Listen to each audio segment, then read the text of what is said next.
ఆ నామినేటెడ్ పదవులకు green signal 37 మంది నియామకానికి అధిష్టానం ఓకే. జూలై మొదటి వారంలో ఉత్తర్వులు జారీ. కాంగ్రెస్లోకి ఎమ్మెల్సీ బస్వరాజు సారయ్య.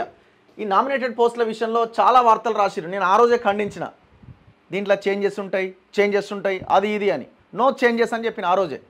ఏమన్నా ఉంటే పదవులు అటు ఇటు షఫుల్ అవ్వచ్చేమో 1-2, లేదంటే ఎవరికైనా ఇష్టం లేని వాళ్ళని తొలగించవచ్చేమో, అంతే తప్ప ఈ పోస్ట్ ఇప్పుడు ఆడవు. ఆ పోస్ట్ వచ్చుడే గగనమైపోయింది. ఏమో ఏదో ఒకటి వచ్చిందని అందుకుంటున్నారు. సో ఇందులో ఫస్ట్ ఏదైతే ఆ 37 మంది లిస్టు ప్రకటించిండో ఆ 37 మంది లిస్ట్ అట్లనే ఉన్నదన్నమాట. ఇగో ఏడుంది ఇది. ఇగో రాష్ట్రంలో 37 నామినేటెడ్ పదవులకు నియామకాలు చేపడుతూ రేవంత్ రెడ్డి సర్కార్ గతంలో తీసుకున్న నిర్ణయానికి కాంగ్రెస్ అధిష్టానం గ్రీన్ సిగ్నల్ ఇచ్చినట్టుగా తెలుస్తోంది. దీంతో ఈ నియామకాలపైన ప్రభుత్వం జూలై మొదటి వారంలోనే ఉత్తర్వులు జారీ చేయబోతున్నట్టుగా సమాచారం. వాస్తవానికి లోక్సభ ఎన్నికల నోటిఫికేషన్కు ముందే 37 కార్పొరేషన్లకు చైర్మన్లను ఎంపిక చేసిన రేవంత్ రెడ్డి అధిష్టానం అనుమతితో వారి నియామకాలకు అంతా సిద్ధం చేశారు.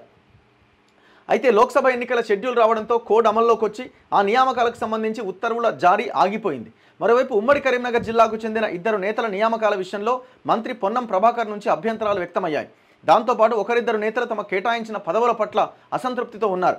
ఈ నేపథ్యంలో లోక్సభ ఎన్నికలు ముగిసినా ఉత్తర్వుల జారీ పెండింగ్లో ఉండిపోయింది. అయితే శుక్రవారం అధిష్టానం పెద్దలతో CM Revanth Reddy, deputy CM Bhatti Vikramarka, మంత్రి ఉత్తమ్ కుమార్ రెడ్డి, దీపాదాస్ మున్షీల భేటీ సందర్భంగా పెండింగ్లో ఉన్న నామినేటెడ్ పదవుల నియామకం పైన చర్చ జరిగింది.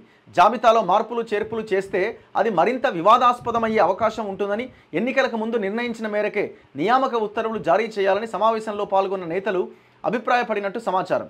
దీంతో ఈ అంశాన్ని త్వరితగతిన తేల్చేసి వెనువెంటనే ఉత్తర్వులు జారీ చేయాలని అధిష్టానం పెద్దలు సూచించారు. ఈ మేరకు దీపాదాస్ మున్షి ఆయా నేతలతో మాట్లాడి అభిప్రాయాలు తీసుకోబోతున్నారు. దాదాపుగా గతంలో నిర్ణయించిన మేరకే నియామక ఉత్తర్వులు జారీ అయ్యే అవకాశాలు ఎక్కువగా కనిపిస్తున్నాయని, కుదరని పక్షంలో స్వల్ప మార్పులు చేపట్టి నూతన ఉత్తర్వులను ప్రభుత్వం జారీ చేయబోతున్నదని పార్టీ వర్గాలు చెబుతున్నాయి. క్లియర్. నేను చాలా క్లియర్గా ఆ రోజే చెప్పిన, ఇది చేంజెస్ ఇందులో ఉండవు. 99.9999% ఉండవు. రేవంత్ రెడ్డి చిట్ చాట్లో అని చాలా క్లియర్గా మాతో చెప్పిండు. ఏంటి అంటే అసలు ఆల్రెడీ ఇచ్చేసిన అయిపోయింది, ఇంకా మళ్ళీ దాని మీద చర్చ ఎక్కడిది అన్నాడు. అయిపోయి వాళ్ళు అనుకుని లిస్ట్ రిలీజ్ చేసి ఇప్పుడు నాకు ఆ పదవి వద్దు అని వెయిట్ చేసేవాళ్ళు ఉన్నారు. అందులో ఇంకొక 15-17 ఉంటాయి. ఇక అది మరి ఉద్యమకారులకి, ఓయూ వాళ్ళకి వీళ్ళకి ఇస్తారా లేకపోతే వీళ్ళే పంచుకుంటారా అన్నది చూడాలి. ఇక